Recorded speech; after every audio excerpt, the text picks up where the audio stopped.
नमस्कार साथियों, स्वागत है आपका सिविल 360 में। नमस्कार दोस्तों। आज की चर्चा भारत की अर्थव्यवस्था के लिए एक बड़ी अच्छी खबर से जुड़ी है।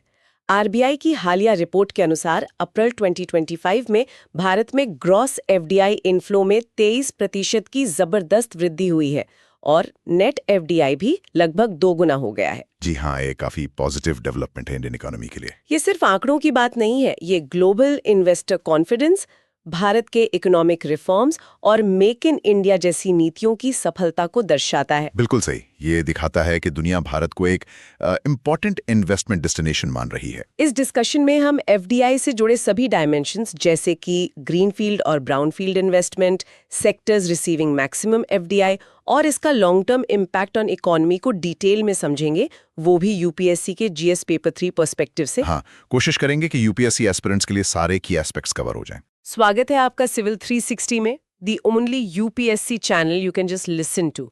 ओके, तो चलिए शुरू करते हैं। सबसे पहले बिल्कुल बेसिक बात, ये फॉरेन डायरेक्ट इन्वेस्टमेंट मतलब एफडीआई होता क्या है और ये एफपीआई से डिफरेंट कैसे है? बहुत कंफ्यूजन रहता है इसमें। हाँ, ये क्लियर करना जरूरी है। फॉरेन डायरेक्ट इन्वेस्टमेंट या एफडीआई एसेंशियली तब होता है जब किसी एक कंट्री की कोई कंपनी या इंडिविजुअल किसी दूसरे देश में मतलब होस्ट कंट्री में बिजनेस इंटरेस्ट में इन्वेस्ट करती है। अच्छा, इन्वेस्टमेंट तो एफपीआई में भी होता है। हाँ, पर यहाँ की पॉइंट है कि ये इन्वेस्टमेंट लॉन्ग टर्म पर्सपेक्टिव से होता है। इसमें इन्वेस्टर का उस बिजनेस के मैनेजमेंट या ऑपरेशंस पर सिग्निफिकेंट इन्फ्लुएंस या कंट्रोल हासिल करने का इरादा होता है। कंट्रोल, ये इंपॉर्टेंट है। एग्जैक्टली यही मेन डिफरेंस है फॉरेन पोर्टफोलियो इन्वेस्टमेंट एफपीआई से। एफपीआई जो है वो generally short term financial gain के लिए होता है, जैसे शेयर्स खरीदना या बॉन्ड्स खरीदना। हाँ, स्टॉक मार्केट वाला इन्वेस्टमेंट, बिल्कुल। उसमें इन्वेस्टर का डायरेक्ट कंट्रोल नहीं होता ऑपरेशंस पर, वो बस फाइनेंशियल एसेट होल्ड कर रहा है। FDI is about strategic long term commitment and control. Right. तो ये कंट्रोल और लॉन्ग टर्म इंटरेस्ट वाली बात क्रूशियल है।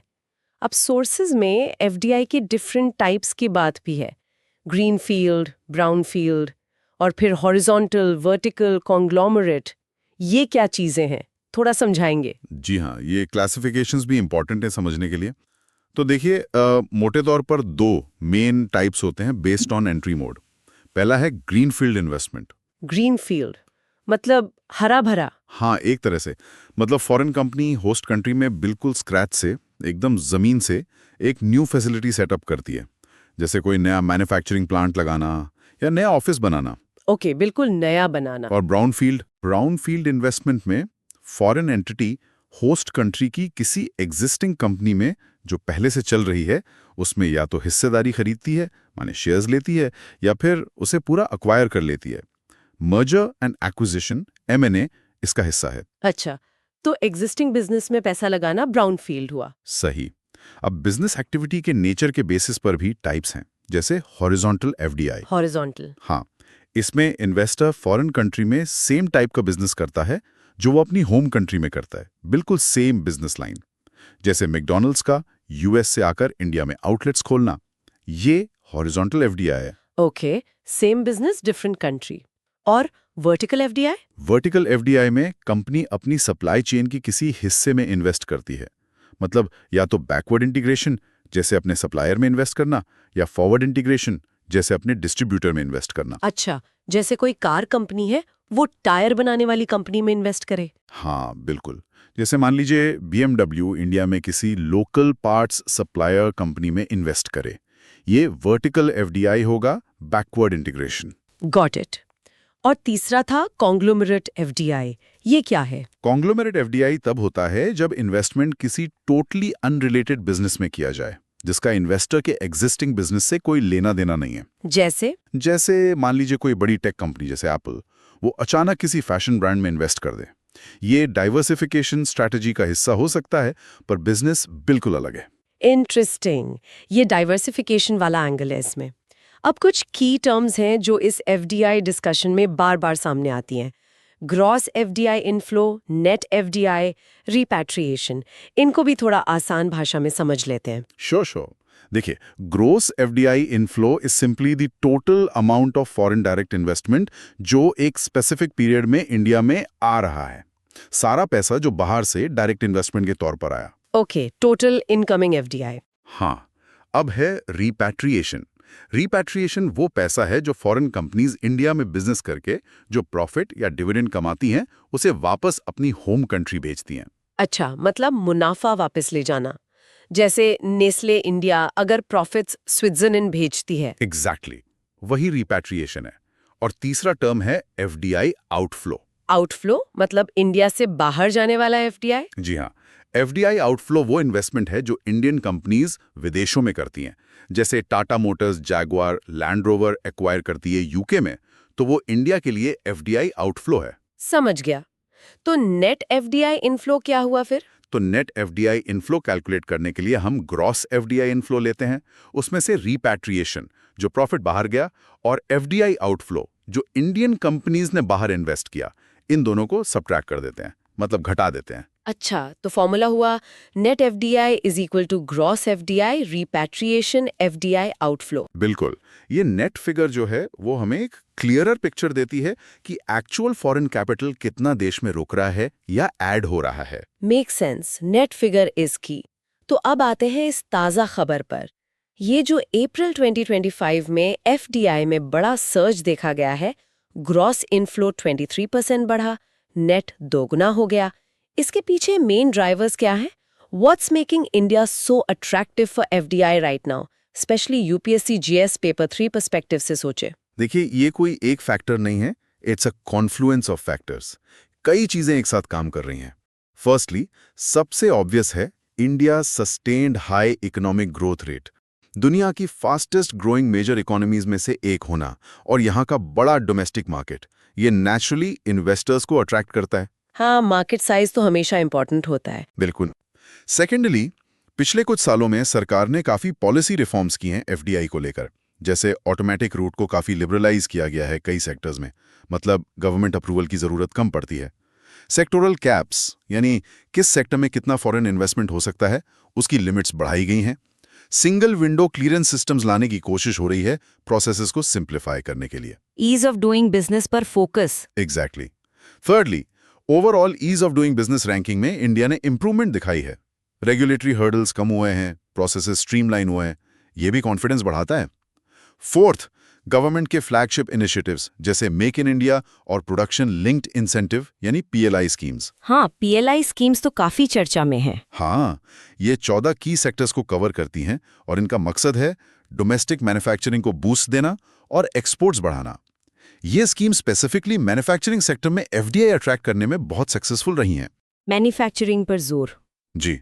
फिफ्थ फैक्टर है ग्लोबल सप्लाई चेन डाइवर्सिफिकेशन, जी। जिसे चाइना +1 स्ट्रैटेजी भी कहा जा रहा है।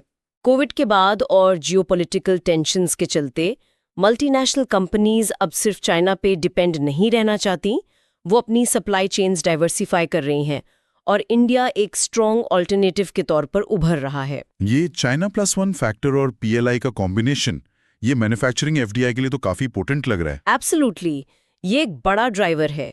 इसके अलावा और भी फैक्टर्स हैं, जैसे भारत की कॉम्पिटिटिव लेबर कॉस्ट्स, स्किल्ड और सेमी स्किल्ड मैन पावर की अवेलेबिलिटी, लेबर एडवांटेज। हाँ, फिर सिग्निफिकेंट टैक्स रिफॉर्म्स, जैसे कॉर्पोरेट टैक्स रेट्स को काफ़ी कम किया गया है, 30% से घटाकर इफेक्टिव रेट्स 15 से 22% के ब्रैकेट में आ गई हैं, नई मैन्युफैक्चरिंग यूनिट्स के लिए और एग्जिस्टिंग कंपनीज के लिए भी। जीएसटी का सिंप्लीफिकेशन भी हेल्प कर रहा है। टैक्स रिफॉर्म्स भी एक बड़ा प्लस पॉइंट है, निश्चित रूप से। फिर आती है स्टेबल गवर्नेंस और policy certainty. Investors long term stability देखते हैं, उन्हें प्रिडिक्टेबल पॉलिसी एनवायरनमेंट चाहिए। भारत इस फ्रंट पर भी रिलेटिवली अच्छा परफॉर्म कर रहा है।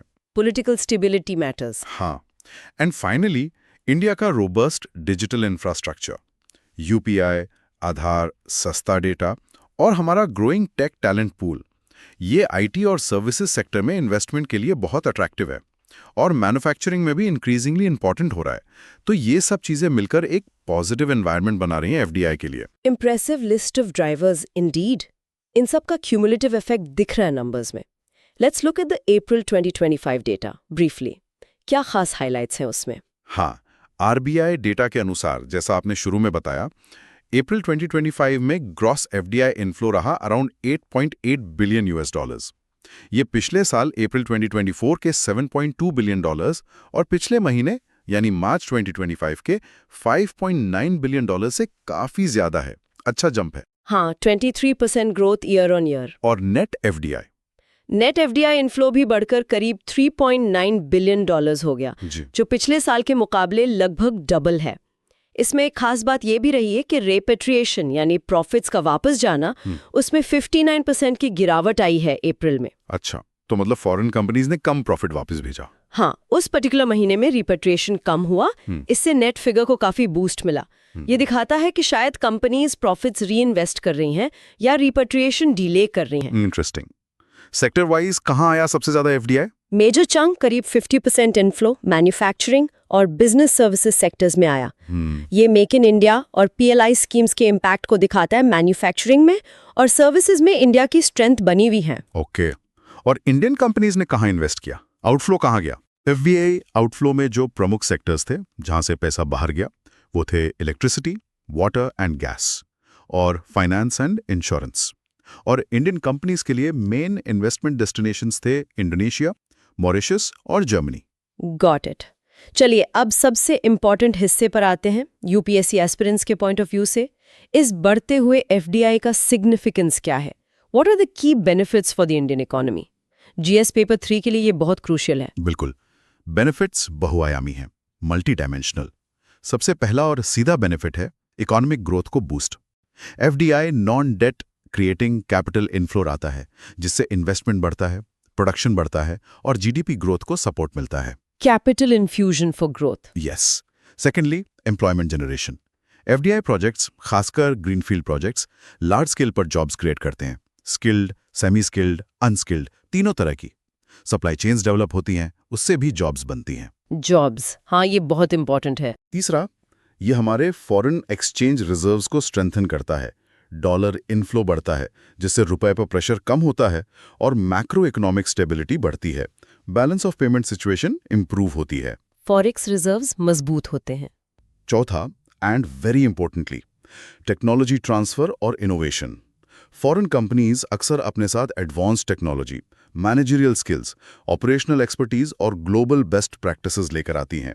इससे डोमेस्टिक कंपनीज को सीखने को मिलता है, प्रोडक्टिविटी बढ़ती है और ओवरऑल इनोवेशन इकोसिस्टम इंप्रूव होता है। टेक्नोलॉजी और नो हाउ का ट्रांसफर। पांचवा बेनिफिट है इंडिया का ग्लोबल वैल्यू चेन्स यानी जीवीसीज में बेहतर इंटीग्रेशन और एक्सपोर्ट्स को बढ़ावा।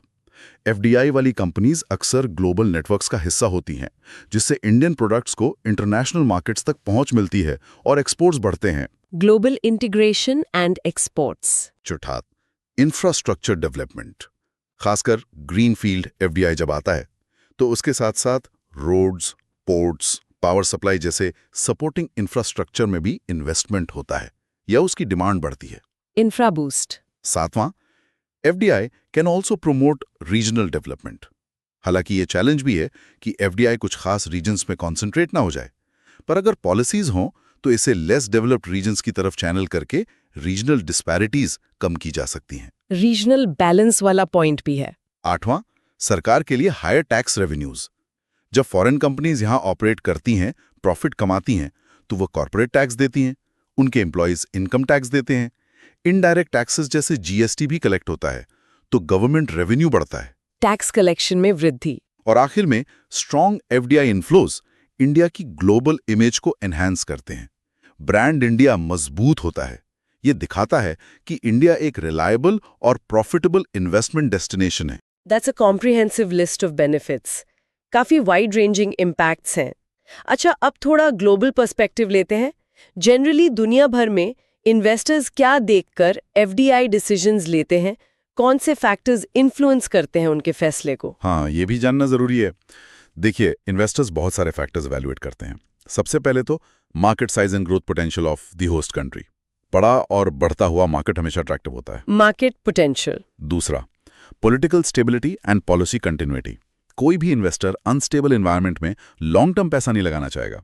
प्रिडिक्टेबिलिटी जरूरी है। Stability, yes. तीसरा, लीगल एंड रेगुलेटरी फ्रेमवर्क। क्या लॉज क्लियर हैं, प्रॉपर्टी राइट सिक्योर हैं, कॉन्ट्रैक्ट्स एनफोर्स होते हैं, टैक्स रजीम कैसा है, क्या टैक्स इंसेंटिव्स हैं, ये सब बहुत मैटर करता है। Legal framework. चौथा, quality of infrastructure, transport networks, roads, rail, ports, airports, telecommunication, energy supply, ये सब एफिशिएंट होना चाहिए बिजनेस ऑपरेशंस के लिए। Infrastructure quality. 5वां, cost and availability of labour and resources. Labour कितनी स्किल्ड है, कॉस्ट क्या है, रॉ मटेरियल्स आसानी से मिलते हैं या नहीं। Labour and resources. और छठा, overall ease of doing business, मतलब बिजनेस स्टार्ट करना कितना आसान है, परमिट्स मिलने में कितना टाइम लगता है, रेगुलेशंस कितने कॉम्प्लेक्स हैं, और हाँ, प्रॉफिट्स रीपैट्रिएट करना कितना इजी है। इंडिया इन सभी पैरामीटर्स पर लगातार इंप्रूव करने की कोशिश कर रहा है, जिसके रिजल्ट्स अब दिख रहे हैं। थैंक्स, ये डिटेल्ड एनालिसिस काफ़ी यूजफुल है, स्पेशली मेंस प्रिपरेशन के लिए। यहाँ पर कुछ क्वेश्चंस भी बन सकते हैं यूपीएससी मेंस के लिए, जैसे पहला सवाल हो सकता है, discuss the key policy reforms undertaken by the Indian government in recent years that have contributed to the surge in foreign direct investment. बिल्कुल सही सवाल है।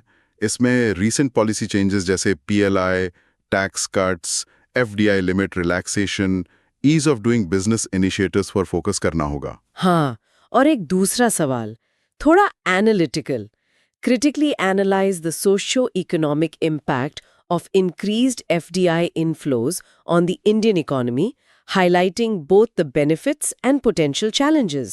जी हाँ, इसमें क्रिटिकल एनालिसिस जरूरी है। बेनिफिट्स तो हमने डिस्कस किए, पर पोटेंशियल चैलेंजेस पर भी बात करनी होगी। जैसे क्या एफडीआई से इनइक्वालिटी बढ़ रही है, क्या small domestic players out compete हो रहे हैं, एनवायरमेंटल कंसर्न्स क्या हैं, जॉब क्वालिटी कैसी है, इन एस्पेक्ट्स को भी एड्रेस करना होगा बैलेंस्ड आंसर के लिए। राइट, चैलेंजेस वाला एंगल भी इम्पोर्टेंट है क्रिटिकल एनालिसिस के लिए। बिल्कुल। तो दोस्तों, ये था हमारा आज का विश्लेषण फॉरेन डायरेक्ट इन्वेस्टमेंट यानी एफडीआई पर, जिसमें आपने जाना कैसे बढ़ता एफडीआई भारत की इकोनॉमी, टेक्नोलॉजी और ग्लोबल इमेज को पॉजिटिवली इम्पैक्ट करता है। उम्मीद है ये चर्चा आप सबके लिए उपयोगी रही होगी। और अगर आपको ये डिस्कशन ज्ञानवर्धक लगा हो तो लाइक करें, दोस्तों के साथ शेयर करें और चैनल को सब्सक्राइब ज़रूर करें, ताकि आपको हर हफ्ते इसी तरह का एनालिटिकल यूपीएससी कंटेंट मिलता रहे। और हाँ, ये है civil 360, the only UPSC channel you can just listen to any time anywhere. मिलते हैं अगले एपिसोड में एक और ज़रूरी मुद्दे के साथ। तब तक के लिए धन्यवाद और जय हिंद।